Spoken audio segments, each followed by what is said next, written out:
Yes. So at the World Economic Forum, former Secretary of State Henry Kissinger suggested that. The New York Times editorial board did as well.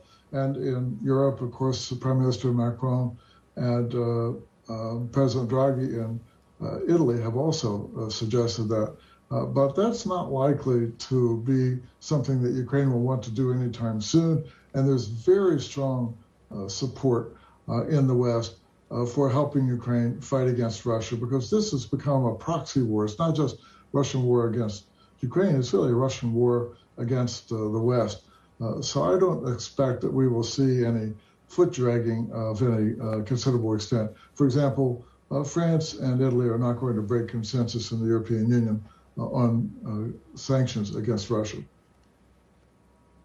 I thought it was fascinating as well, and we can pull up this tweet just to remind our viewers of what was said, but Foreign Minister Kuleba also hit back at suggestions that were made by French President Macron, saying Russia should not be humiliated. Actually, Kuleba said calls to avoid humiliation of Russia can only humiliate France and every other country that would call for it. He says we all better focus on how to put Russia in its place. This will bring peace and save lives. Calls for Russian face-saving as a means to bring this war to a close, clearly receiving pushback from the Ukrainians. But how important is it when it comes to Russian face-saving? Are we actually going to need to see that in order to progress towards some kind of peaceful settlement or resolution?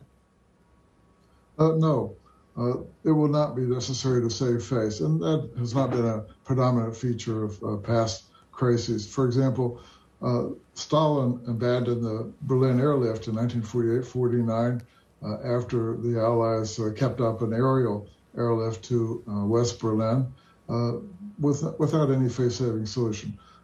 Premier Khrushchev withdrew in 1962 from the Cuban Missile Crisis without any face-saving solution.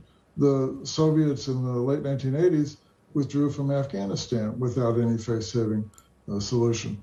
So this is a situation more akin to those than one in which it will be necessary for Ukraine to make substantial territorial concessions to achieve a peace.